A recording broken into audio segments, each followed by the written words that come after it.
Então, boa noite, pessoal. Dando continuidade à nossa leitura, a gente vai começar na página 24, o item 4. Então, vamos lá. Com a concepção freudiana que lhe exponho, poderia confrontar concepções da experiência analítica completamente diferentes. Alguns tomam com efeito a análise por uma espécie de descarga homeopática pelo sujeito da sua apreensão fantasiada no mundo. Segundo eles, essa apreensão fantasiada deve, pouco a pouco, no interior da experiência atual que ocorre no consultório, reduzir-se, transformar-se, equilibrar-se numa certa relação ao real. Aí se coloca o acento. Como vocês veem, bem à lures do que em Freud, sobre a transformação da relação fantasiada numa relação que chamamos, sem ir procurar mais longe, de real. Podemos certamente formular as coisas de um modo mais aberto, bastante nuançado para acolher a pluralidade da expressão, como faz uma pessoa que já nomeei aqui e que escreveu sobre a técnica. Nada impede que, no final de contas, acabe nisso. Resultam daí incidências singulares, que poderemos evocar na ocasião do comentário dos textos freudianos.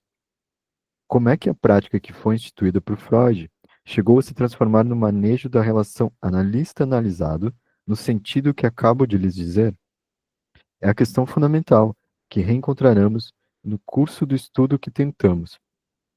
Essa transformação é devida à maneira pela qual foram acolhidas, adotadas, manejadas as noções que Freud introduziu ao período imediatamente ulterior ao dos escritos técnicos, a saber, as três instâncias. Das três, a que ganhou primeira importância foi o ego, e é em torno da concepção do ego que gira, desde então, todo o desenvolvimento da técnica analítica. E é aí que é preciso situar a causa de todas as dificuldades que a elaboração teórica desse desenvolvimento prático coloca. É certo que há um mundo entre aquilo que fazemos efetivamente nessa espécie de antro onde um doente nos fala e onde, de tempos em tempos, lhe falamos. E a elaboração teórica que fazemos sobre isso, mesmo em Freud, onde o afastamento é infinitamente mais reduzido. Temos a impressão de que continua a haver uma distância. Não sou certamente o único a ter me colocado a questão. O que fazia Freud efetivamente? Berger se coloca, né, claro essa questão e responde que dela não sabemos grande coisa, salvo que o próprio Freud nos deixou ver quando. Também ele colocou o fruto de certas experiências suas, em particular, suas 5 grandes psicanálises. Temos aí a melhor abertura a propósito da maneira pela qual Freud se comportava. Mas parece que os traços de sua experiência não podem ser reproduzidos na sua realidade concreta. Por uma razão muito simples sobre a qual já insisti, a singularidade da experiência analítica em se tratando de Freud.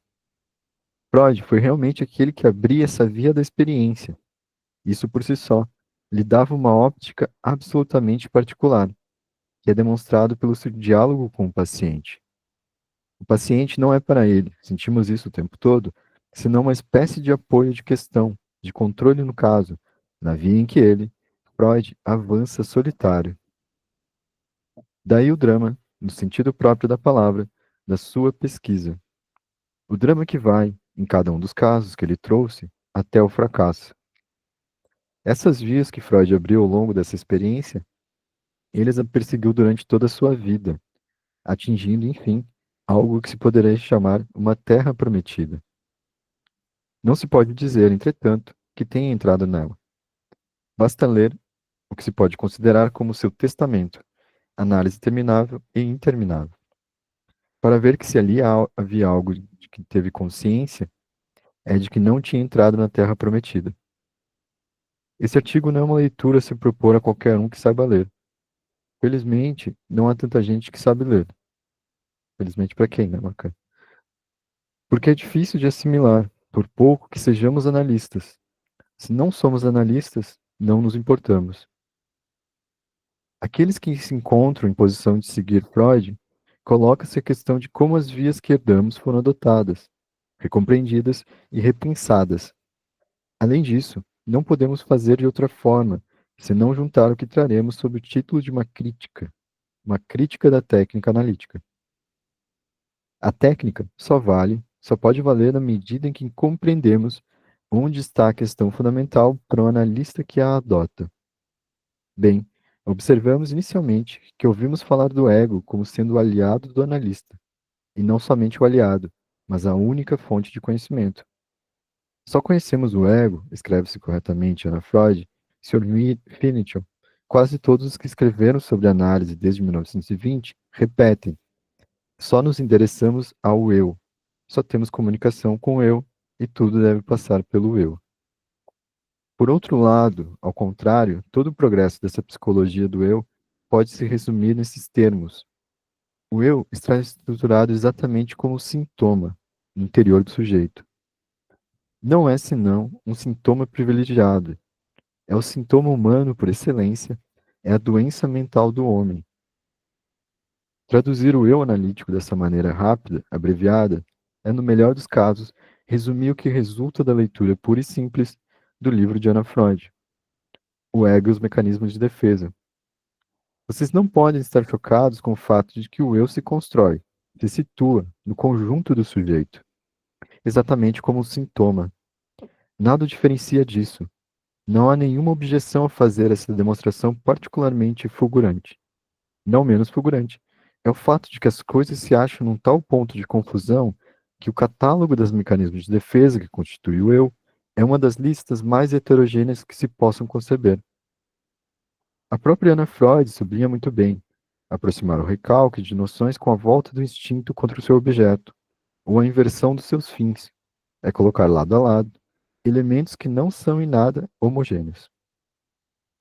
No ponto que ainda estamos, talvez não possamos fazer coisa melhor aqui, mas resta o fato de que podemos depreender a profunda ambiguidade da concepção que os analistas têm do ego.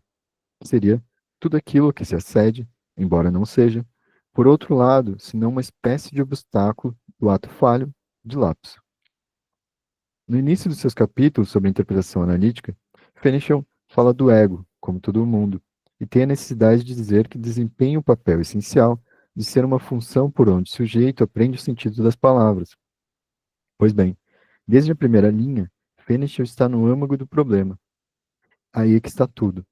Trata-se de saber se o sentido do ego ultrapassa o eu. Se essa função é uma função do ego, todo o desenvolvimento que Fenichel dá em seguida é absolutamente incompreensível e, aliás, ele não insiste. Digo que é um lapso porque não é desenvolvido, e que tudo o que ele desenvolve consiste em dizer o contrário, e o conduz a sustentar que, no final de contas, o id e o ego são exatamente a mesma coisa, o que não ajuda a elucidar as coisas. Mas, repito, ou a sequência do desenvolvimento é impensável, ou então não é verdade que o ego seja a função por onde o sujeito aprende o sentido das palavras. O que é o ego?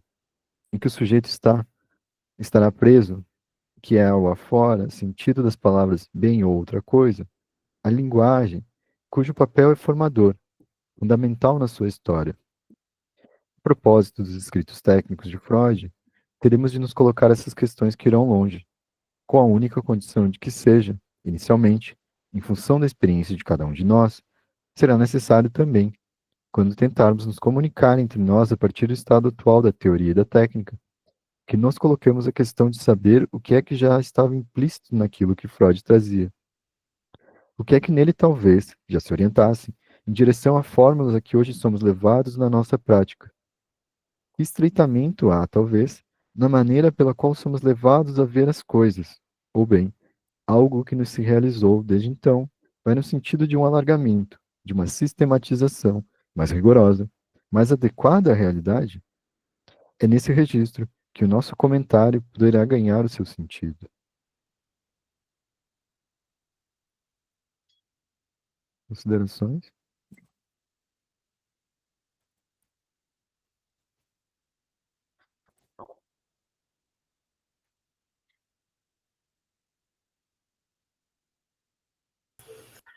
Alguém tem a versão em francês para saber da página 26 ali, 27 do PDF, no caso, a última frase do primeiro parágrafo trata-se de saber se o sentido do ego ultrapassa o eu. Esse eu é G ou Moa?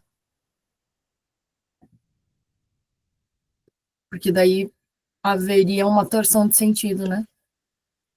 De que sentido do ego ele está falando aqui.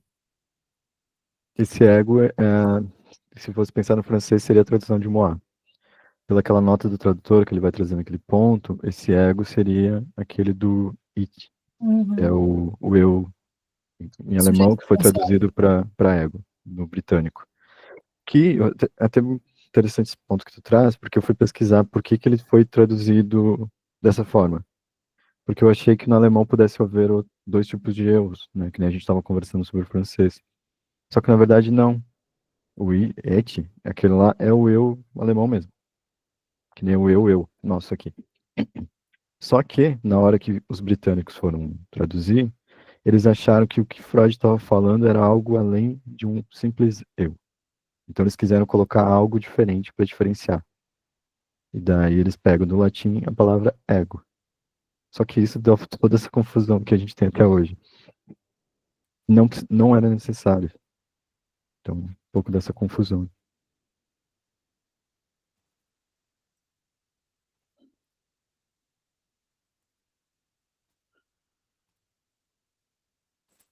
Mais alguém tem algum ponto?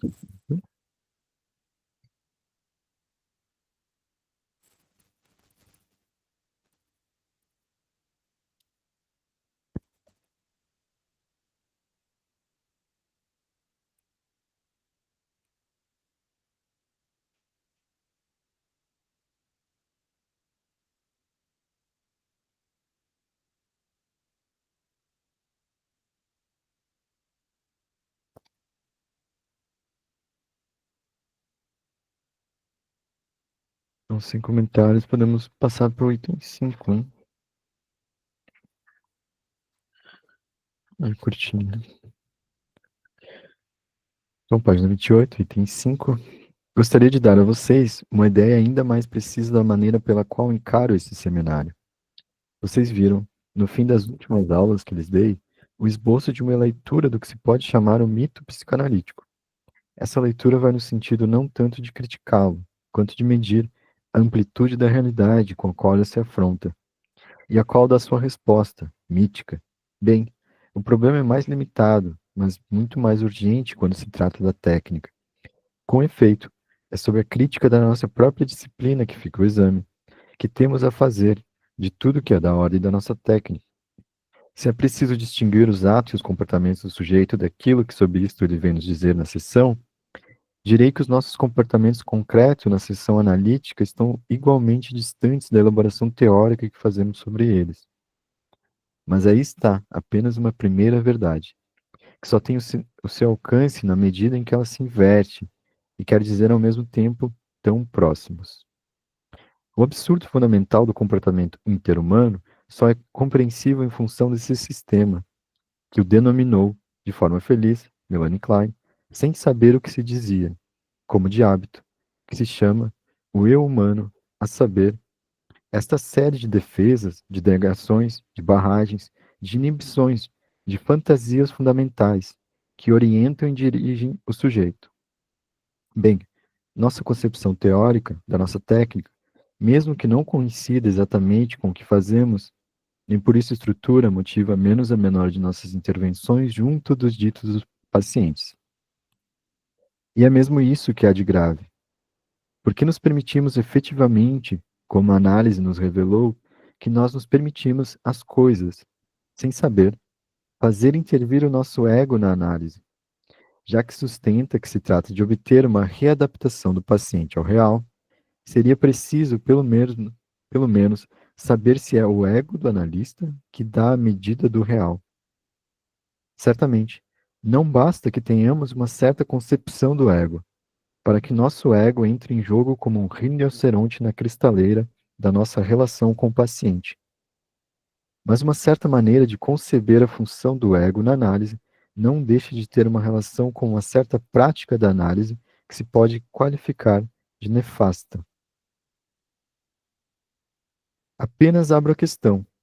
Cabe ao nosso trabalho resolvê-la, o conjunto do sistema do mundo de cada um de nós. Falo desse sistema concreto que não precisa já ter sido formulado, para que esteja aí, que não é da ordem do inconsciente, mas que age na maneira pela qual nos exprimimos cotidianamente, na mínima espontaneidade do nosso discurso. Está aí algo que deve efetivamente, sim ou não, servir na análise de medida? Penso ter aberto suficientemente a questão para que agora vocês vejam a importância do que podemos fazer juntos. Manoni, você quer se associar a um dos seus vizinhos, Anziviel, por exemplo, para estudar a noção de resistência dos escritos de Freud, que estão ao seu alcance, com o título da Técnica Psicanalítica, na edição da PUF, como negligenciem a sequência das conferências da Introdução à Psicanálise. Se dois outros, Perrier e Graner, por exemplo, quisessem se associar sobre o mesmo assunto, veremos como proceder. Nós nos deixaremos guiar pela própria experiência. 13 de janeiro de 1954.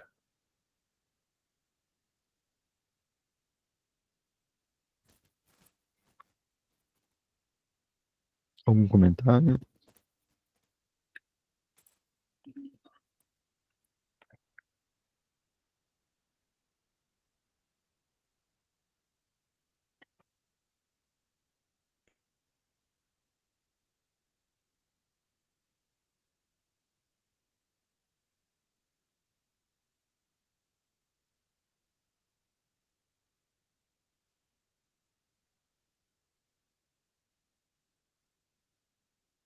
Nem o sarcasmo dele com a Clay, nada.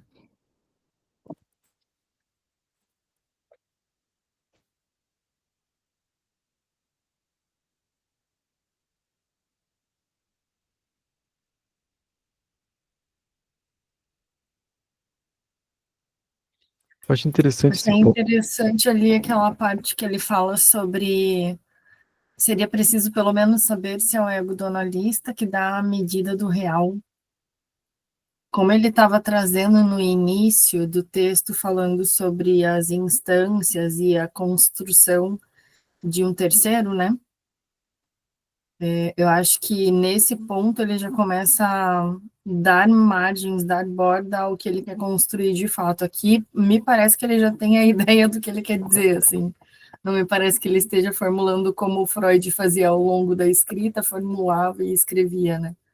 Me Uhum. parece que ele já tem a concepção e formulado o que ele quer dar borda e começa a fazer o enredo aqui, por isso que até ele coloca a proposta de que os alunos se debrucem com esse texto e não pulem a parte da introdução à psicanálise.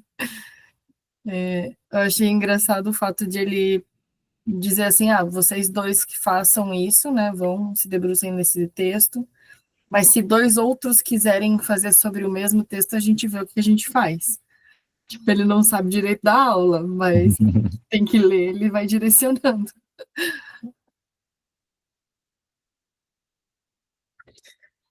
Quando a gente estava lendo aquela outra vez que ele fala, né, do primeiro, do um, do 2, do 3, mas eu vou ficar por aqui. Talvez ali naquele momento ele já fosse, a não ser que ele, tipo, eu tenho uma ideia, mas vou construir até o final do seminário. Ou pode ser que ele já tenha, mas era uma estratégia para fazer com que as pessoas voltassem, ele não dá essa resposta pronta. Então tem alguns caminhos que dá para ser pensado. E eu ia pontuar esse texto, essa parte do texto, né, da página 29, porque ele vai falar disso, né, de fazer intervir o nosso ego na análise, já que sustenta que se trata de obter uma readaptação do paciente ao real. Seria preciso pelo menos saber se é o ego do analista que dá a medida do real. Aqui parece que ele já está, né, ele já estava trazendo antes, que teriam dois corpos, que não era só o paciente estar ali parado e a gente não faz parte dessa equação. Ele começa a dizer, não, a gente faz parte dessa equação, sim, e a gente tem que começar a pensar se o que a gente está fazendo no nosso tratamento tem mais a ver com nós ou com o paciente. E é interessante esse pontuamento, porque conforme a gente vai tendo nossas formações, nossos campos, isso meio que, ou até os ditos comuns, vai para um outro caminho, né? Tipo, a gente não vai fazer nada, vai ficar parado olhando. Como se isso também não gerasse um tipo de resposta, né?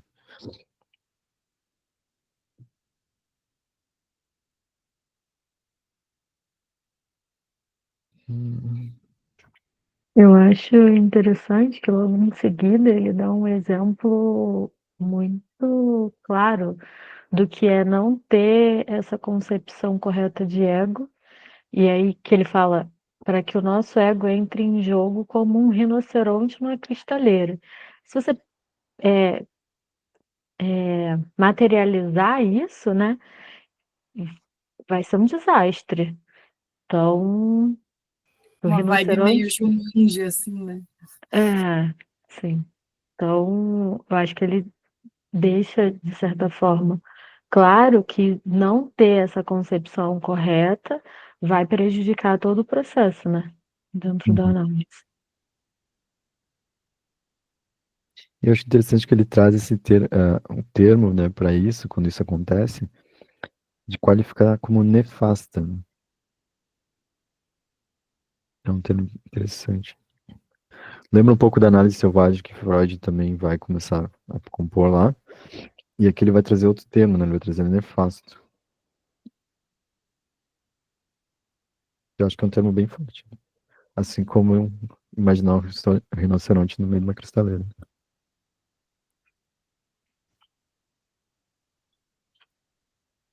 Podem falar o que quiser de Lacan, mas o cara era espirituoso, não é mesmo?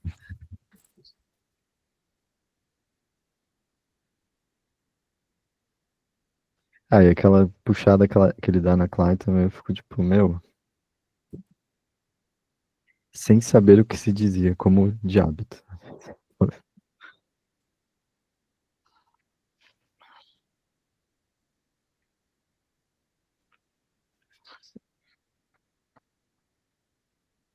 Então podemos ir para a segunda parte, página 31. Então temos as primeiras intervenções sobre a questão da resistência.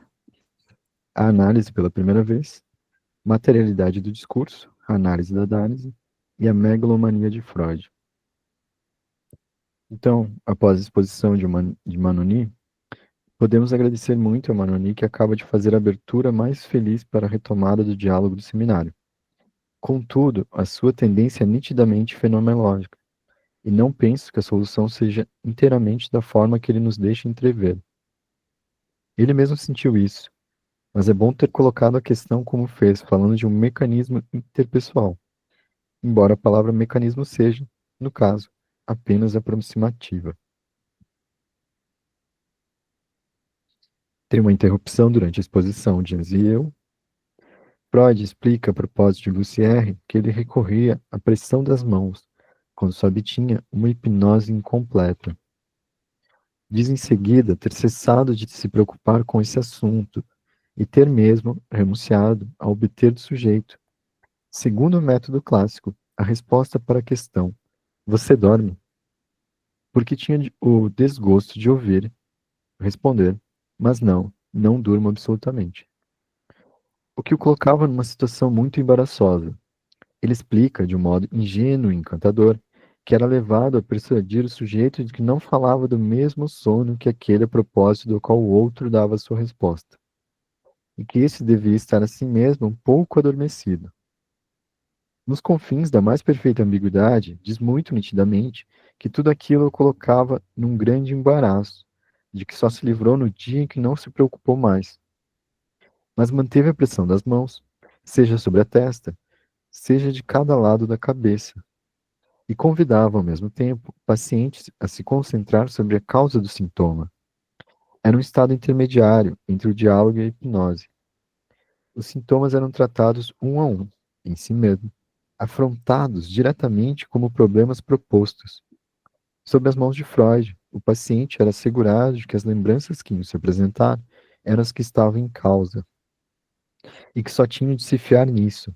E Freud acrescentava o detalhe que seria no momento em que levantasse suas mãos, mímica do levantamento da barreira, que o paciente se tornaria perfeitamente consciente e só teria de tomar o que se apresentasse ao seu espírito para estar certo de segurar o bom fio da meada. É bastante notável que esse método se tenha mostrado, para o caso que Freud nos traz, perfeitamente eficaz. Com efeito, o caso de Lucy R., tão bonito, foi inteiramente resolvido, e com uma facilidade que tem a beleza das obras dos primitivos. Em todo novo que se descobre, há um acaso feliz, uma feliz conjunção dos deuses.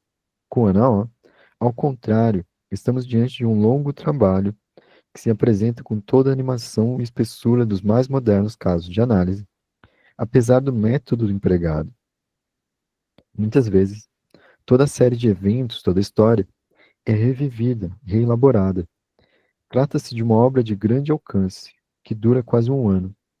No caso de Lucière, as coisas vão muito mais depressa, com uma elegância que faz dele algo de comovente. As coisas estão, sem dúvidas, muito cerradas, e não nos permite enxergar verdadeiramente onde estão as molas, mas assim mesmo, é inteiramente utilizável. Essa mulher teve o que se pode chamar de alucinações olfativas, sintomas histéricos, e a significação disso é detectada, lugares e datas de maneira inteiramente feliz. Freud nos dá, nesse caso, todos os detalhes sobre a sua maneira de operar.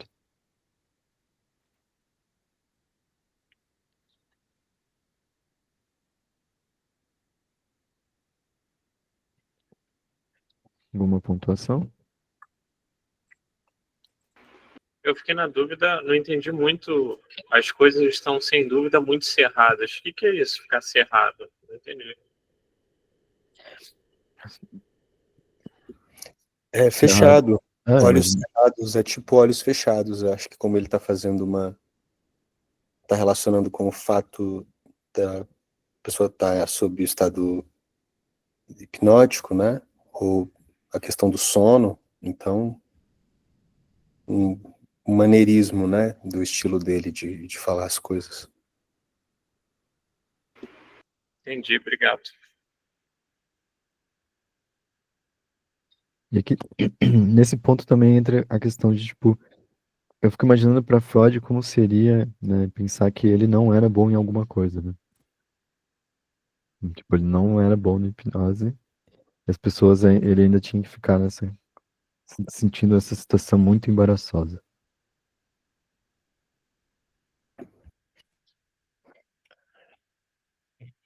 Eu fiquei assim, pelo menos quando eu vejo esses relatos sobre esse momento da hipnose no Freud, é sempre meio, fico pensando como seria hoje, assim, sabe? Ou tentando imaginar algum processo epistemológico correlato, assim, sabe? Que fique o tempo inteiro jogando entre a falência de um certo sistema científico consolidado e uma prática meio esotérica, assim, sabe? E é sempre meio, sei lá, eu fico meio constrangido, assim, sabe? Não é nem tanto pelo fato dele não estar conseguindo manter a pessoa sob estado hipnótico, é sobre ele estar lá com a mão na cabeça da pessoa e, sabe?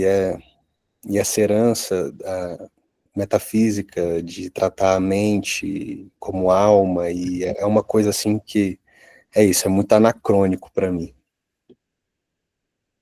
E é interessante esse ponto que tu traz, porque ele só vai começar a pôr as mãos porque ele não consegue hipnotizar. Percebe que ele não consegue. Daí ele, vou tentar outra coisa. E daí ele vai com a posição das mãos. Tanto que também não vai, não funciona, né? E ainda bem que não funciona, né? Porque senão talvez a gente estaria até hoje seguindo esse método.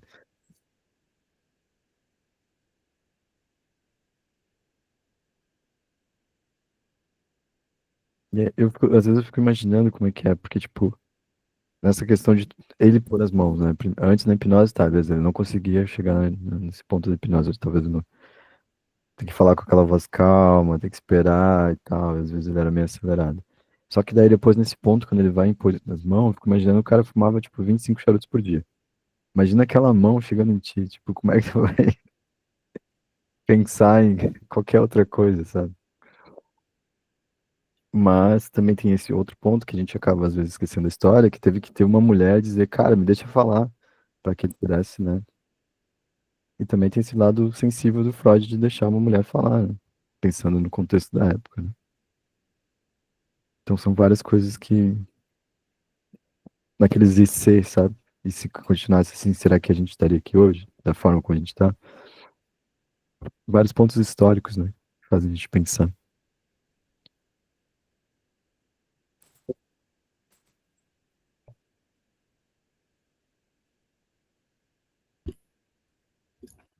Eu acho que a leitura mais geral, pelo menos que eu aprendi na graduação, do que o Freud abandona a hipnose, não era exatamente, e aqui, não sei se o texto está querendo dizer isso também, né?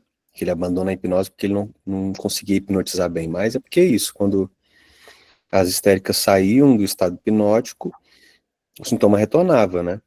E, e ele precisava provocar algum tipo de mobilização afetiva ou elaboração, de modo que aquilo ficasse consciente, né? E, é isso, geralmente essa questão mais particular, assim, dele, não conseguir também hipnotizar, né, e ter que partir para outras estratégias, isso não fica muito claro também quando a gente faz um estudo por cima, assim, da biografia do Freud e desse processo dele de invenção da psicanálise. Eu tenho uma teoria na minha cabeça que ele, Freud, tentava de toda forma se provar um profissional de sucesso no meio da medicina e na sociedade. E para se provar um profissional de sucesso, ele estava tentando conseguir um caso de sucesso. Então, ele fazia todas as experimentações possíveis para chegar lá. Na hora que retornavam os sintomas das pessoas que eram hipnotizadas e não se sustentava o tratamento, talvez tenha sido ali que ele tenha pensado: eu preciso fazer algo diferente para que se sustente esse caso como um caso de sucesso na minha jornada. E, de repente, ele começou a descobrir outra coisa no processo. Daí que ele foi começando a entender que existia muitos degraus abaixo do iceberg, assim, muita coisa submersa para entender. Acho que, de primeira instância, pelo que a gente vê, assim, da biografia mesmo dele, do que ele estava tentando fazer na época, não me parece muito que tenha sido assim: vou só ouvir porque eu estou dando voz para uma mulher. Não acho que tenha sido exatamente nesse formato genuíno, muito, pelo menos pela minha concepção, pela minha leitura a respeito. Eu acredito muito que ele estava tentando provar algo, e para provar algo ele precisou aprofundar detalhes disso, e de repente ele esbarrou com algo que não era conhecido, e daí sim ele conseguiu os vários casos de sucesso dele, né? Conseguiu uma teoria que até hoje se replica e que, bom ou não para ele, né, na época, uma teoria que nunca fechou e muito provavelmente nunca vai fechar, né? Ela sempre se renova, dinâmica e continua sendo produzida. Então, eu acho que, de primeira instância, ele queria realmente fechar algo, dizer assim: ó, isso aqui começou assim, terminou assado. E não foi isso que aconteceu, e que bom, né, bem, como o Joel colocou, assim, que bom que aconteceu esse processo todo, porque senão talvez a gente ainda tivesse pessoas com charuto enfiando a mão na nossa perna, sei lá, na cabeça, para tentar extrair alguma coisa. Não que isso não tenha acontecido ainda, né?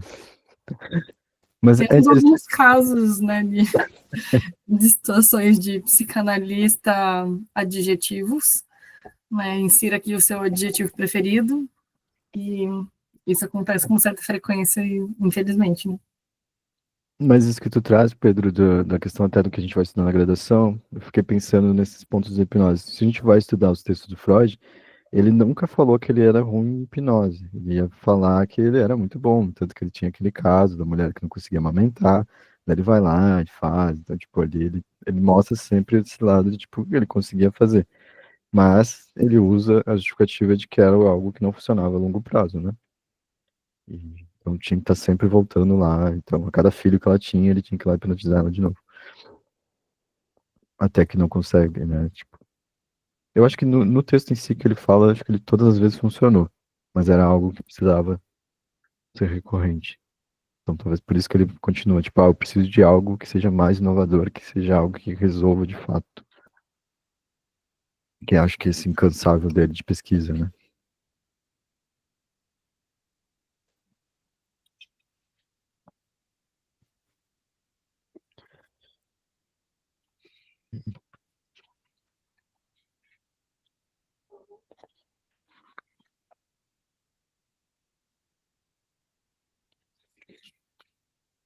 O item 13 é praticamente uma página, a gente pode ler ele. Depois a gente vê se continua, ou talvez fique por ele, né? Deixa eu ver, página 33, idem. Já acentuei o caráter inteiramente privilegiado dos casos tratados por Freud, por causa do caráter especial da sua técnica. O que era, podemos presumir por um certo número de regras que ele nos deu e que foram fielmente aplicadas, pela confissão dos melhores autores e dos que conheceram Freud. Não se pode fazer uma ideia plena da maneira pela qual se aplicava a técnica. Insisto no fato de que Freud avançava numa pesquisa que não é marcada pelo mesmo estilo que as outras pesquisas científicas. O seu domínio é o da verdade do sujeito. A pesquisa da verdade não é inteiramente redutível à pesquisa objetiva, e mesmo objetivante, do método científico comum. Tratava-se da realização da verdade do sujeito, como de uma dimensão própria que deve ser destacada na sua originalidade em relação à noção mesmo da realidade. Acentuei isso em todas as aulas deste ano. Freud estava engajado na pesquisa de uma verdade que lhe se concernia totalmente, até na sua pessoa, portanto, também na sua presença diante do doente, na sua atividade, digamos, de terapeuta, ainda que o termo seja inteiramente insuficiente para qualificar a sua atitude. No dizer do próprio Freud, esse interesse deu às suas relações com seus doentes um caráter absolutamente singular.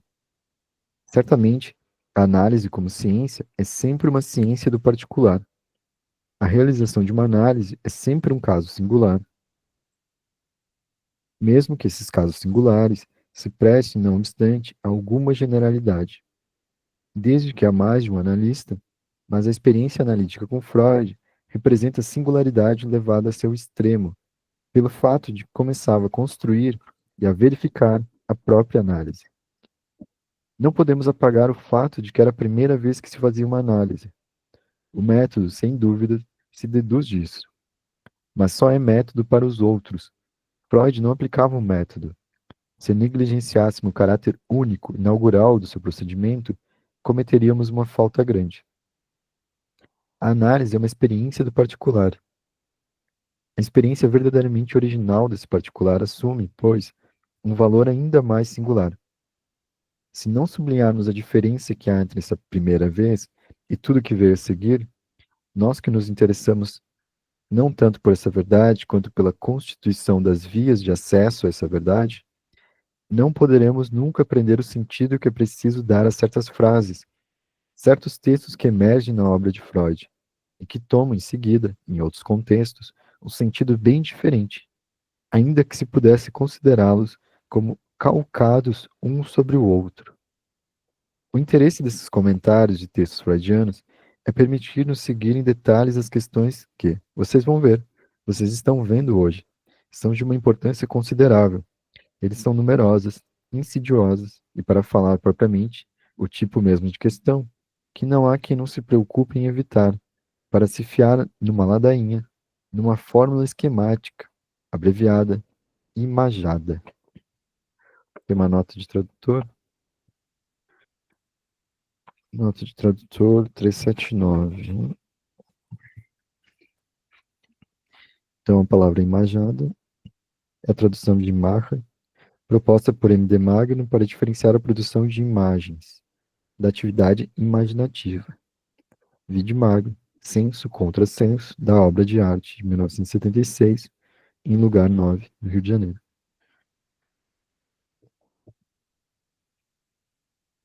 É isso.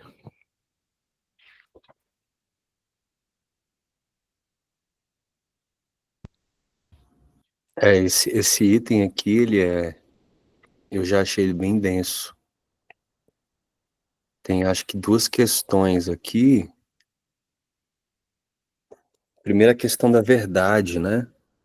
Que é interessante como o Lacan, apesar do Freud nunca ter falado em sujeito, atribui, né, essa categoria à teoria freudiana, né, à descoberta freudiana, como se ele tivesse falado de um sujeito inconsciente. Aí aqui é o seguinte, né? Quando ele fala da verdade do sujeito, eu tendo a pensar que é nisso, né? Sempre no sentido de desvelar alguma coisa, sabe? E, e faz sentido ele trazer isso aqui, porque agora ele parece que está soprando depois de morder, né? Uhum. No sentido de, é isso, que o Freud, e eu acho que talvez o Lacan seja o primeiro pós-freudiano que assume essa postura, né? Porque, de certo modo, toda a historiografia da psicanálise se concentra muito numa tendência anedótica, né? De contar a história da psicanálise sempre se confundindo com a história do Freud, mas de modo a tornar a história do Freud muito mitológica, né? E essas coisas assim, de que ele, na verdade, não tinha tanto sucesso na hipnose, por exemplo, acabam nunca aparecendo. O Lacan traz isso para dar uma problematizada, eu acho. E eu imagino que depois, vou seguir a Tatá aqui, parece que ele está preparando terreno, né, para falar que, bem, talvez não exista nada a ser desvelado, né, e sim a ser produzido por outros aparatos, né, do discurso da linguagem. Então, mas é isso, assim. Tinha uma outra coisa aqui que eu marquei, mas acho que agora eu perdi. Se me ocorrer de novo, eu falo, mas acho que é isso. Mais alguém, pessoal?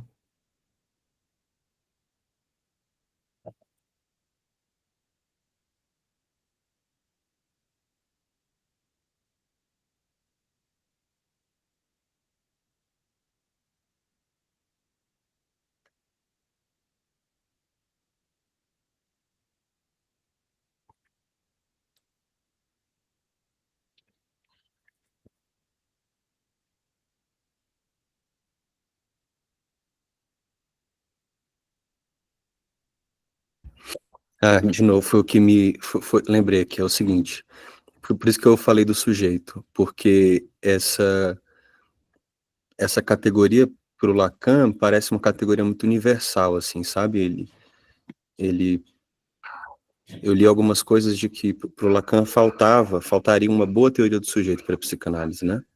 Acho que é o Alain Badiou, inclusive, que fala isso. E eu sempre entendo, então, essa categoria uma tentativa de diferenciação de uma certa concepção de indivíduo, né? De uma concepção não identitária de sujeito, sabe? Ou, como se alguns preferirem, assim, como um sujeito universal. Mas, ao mesmo tempo, então, que ele traz essa categoria de sujeito, que eu estou supondo que tem um caráter universal, no sentido da sua verdade, ele está falando aqui que existe uma originalidade em relação a essa noção de realidade, né? E que essa verdade sempre se dá sempre se dá a partir de uma certa particularidade, sabe? Desse sujeito. Então, parece um contrassenso, né? Você e assim é isso. Acho que é um dos grandes desafios assim ontológicos na leitura do sujeito da psicanálise, né? Entender como é que pode coexistir uma noção de sujeito universal, mas que ao mesmo tempo aparece na clínica de maneira tão particular, né? Você está presente desde as primeiras páginas do primeiro seminário, então é isso. Eu fiquei pensando bastante sobre esses pontos também, principalmente é uma coisa que tu trouxe, né, dessa caso que ele vai falar do Freud, né, e é interessante que o Lacan ele vai construindo muitas coisas, mas ele não toma como mérito dele, de, tipo, dizendo que construiu todas essas coisas que se atribuem a ele. Ele fala que isso já estava no Freud, ele só leu, porque as pessoas não haviam lido. Já estava tudo lá. Até essa questão do sujeito do consciente estruturado como uma linguagem, ele fala que Freud chegou muito próximo disso. Daí ele vai relatar alguns pontos e tal. E ele vai dizer que o único mérito que ele pode ter é do objeto A. O resto estava tudo em Freud, basicamente. E daí, então, que ele, né, retoma isso. É só as pessoas em uma que vai estar. Né? Tanto que ele faz escritura. E aqui eu fiquei pensando muito nisso, porque é um dos temas que eu tenho debatido bastante sobre essa quebra da universalidade, que está presente na psicanálise muito. Só que aqui na mesma parte do texto, ele vai dizendo que a realização de uma análise é sempre um caso singular. Então, isso já contrapõe. E uma das coisas que me faz pensar é essa mesma coisa que ele fala. Já estava escrito, as pessoas não leram em Freud. E é o que me faz pensar que talvez já estava escrito em Lacan e também não foi lido. Porque quando a gente fala do seminário 1, acho que é o seminário que a maioria das pessoas pula. Que, não é interessante, tá falando de Freud lá atrás. Tá? Tem muita gente que vai estudar Lacan sem nunca ter lido Freud. Então, são várias incongruências que eu fico pensando. Até é um dos motivos que me faz querer estar lendo o seminário 1 é para entender, tipo, vamos ver o que ele estava falando lá do Freud nesse momento. Então, são apontamentos bem interessantes nessa parte. Mas acho que esse que é o dilema, sabe, João? Se o Lacan reconhece que o Freud, se o Lacan reconhece a dimensão particular, sabe, de uma análise, e, portanto, a dimensão particular do sujeito, por que que ele insiste, entende, em estabelecer um sujeito universal, sabe? Sabe, porque, assim, é isso, assim, ele não está interessado na historinha, né, como a Michelle gosta de falar, a historinha, né, os papéis, é tudo no nível do simbólico, sabe? Então, é isso, fica difícil de entender.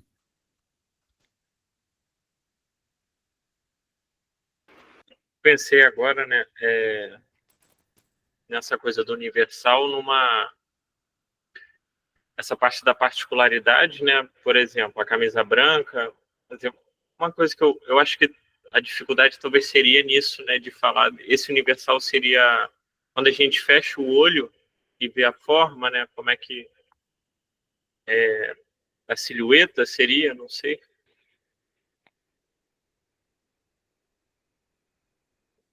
Ou é uma viagem isso, não sei. Eu tendo a pensar, Jefferson, que o universal, tipo, na tentativa de conciliar a universalidade do sujeito com a sua particularidade, tipo, seria os processos de estruturação, sabe? Isso seria universal. Por exemplo, um processo de inscrição na linguagem a partir da falta, sabe? Isso é universal, sabe? As dinâmicas de desejo, isso tecnicamente seria universal e, de fato, não teria a ver exatamente com as questões mais... Não é individual, né? As questões da identidade do sujeito. Só que a questão é, né? A identidade, ela é relevante e até que ponto que ela não compõe esse processo de estruturação do sujeito também, sabe? Então,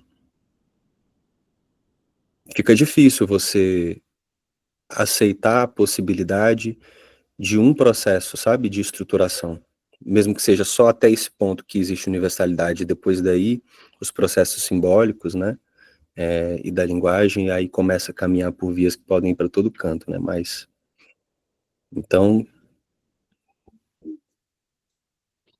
É um ponto que dá para pensar a universalidade, é a questão do mito do Édipo, que ele vai ser construído na base pai, mãe, filho e tal.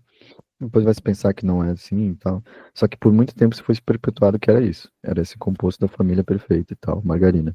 Que é um contexto europeu, eurocêntrico, patriarcal.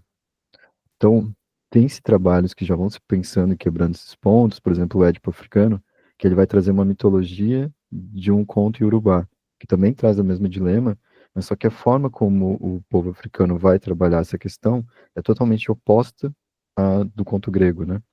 Então isso já se quebraria, não teria como lidar com a mesma técnica para esses dois tipos de pessoas, sujeitos, porque se constrói a partir de uma coisa totalmente diferente. Tem a Argentina Segato, que ela vai construir no Brasil um trabalho, que ela vai pensar no Édipo brasileiro, que daí ela vai incluir a questão da raça e da classe também. Então, nisso já se quebra essa construção do mito do Édipo mais, que se pensava nessa universalidade que serviria para todos em qualquer lugar, você começa a mostrar pontos de fragilidade quando tu começa a colocar algum marcador em cima. E daí depois Lélia Gonzalez também vai trazer a interseccionalidade, que é quando tu começa a pensar raça, classe gênero. E daí, pensando em gênero, tem o Édipo gay. Então, simplesmente trazendo o mito do Édipo, tu já consegue ter vários trabalhos que constroem mostrando a fragilidade disso. De que qualquer elemento que tu coloca, raça, classe, gênero, ele já deixa de ser universal. Eu acho que tem uma outra questão também, que é um pouco mais objetiva, que é o fato de, até então, até a entrada de Lacan na cena psicanalítica, veementemente dentro da academia, né? Até esse momento, a psicanálise ela ainda era tida como uma, e ainda é até hoje, né? Dadas as devidas restrições, mas ainda é tida como uma não ciência ou uma pseudociência ou qualquer coisa do gênero. E o Lacan, ele toma uma via de entrar para a academia para tentar dar base, dar solo para que a psicanálise se constitua e que perdure. E aqui, nesse momento, ele traz uma parte aqui do texto que ele fala, certamente a análise como ciência é sempre uma ciência do particular. A realização de uma análise é sempre um caso singular, mesmo que esses casos singulares se prestem, não obstante, a alguma generalidade, desde que há mais de um analista. Então, de alguma forma, como fazer com que esse método, tendo mais analistas, se replique, possa ser ensinado, possa ser concebido como um método e possa ser reconhecido pela academia. Então, eu acho que, pelo menos pela leitura que eu estou fazendo aqui, talvez o Lacan não estivesse tão interessado em fazer a leitura da singularidade do sujeito, no sentido de generalizar o sujeito para estruturá-lo, mas de provar para a academia que há uma possibilidade de constituição de método, mesmo dentro de uma ciência empírica, que dá base para uma constituição singular, de tratar caso a caso, mesmo baseado num método. Então, eu acho que vai por um viés de eu quero provar uma certa generalidade para desbancar a necessidade da generalidade. Não sei se vocês conseguem perceber também esse movimento, porque aqui o Lacan está iniciando os seminários dentro da academia, ele está começando a se colocar, e ele ainda nem sofreu os primeiros grandes embates que ele iria enfrentar na sequência, que é justamente querer provar que realmente é uma ciência, mas de uma forma empírica e não como a ciência comum do 1+1 ou qualquer coisa assim. E por não ser, ele falou, então beleza, já que vocês querem 1+1, eu vou escrever. E daí ele vai para a brincadeira dos matemas fazer cálculo com tudo, né? Já que vocês querem um método tão restrito, eu vou fazer isso lá para frente. Mas aqui eu acho que ele já está querendo, tipo, mostrar para a academia que é possível desenvolver um método mesmo que esse método leve a estruturar dentro de singularidades de casos 1 a 1.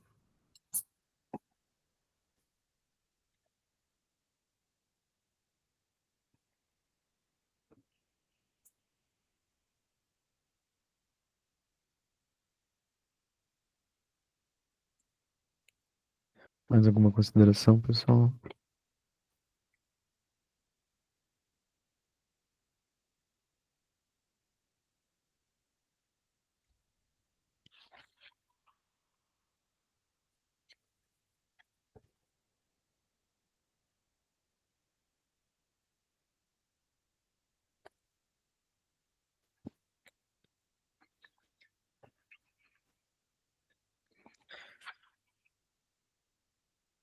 Eu acho que é isso. Semana que vem a gente continua, então, o item 4.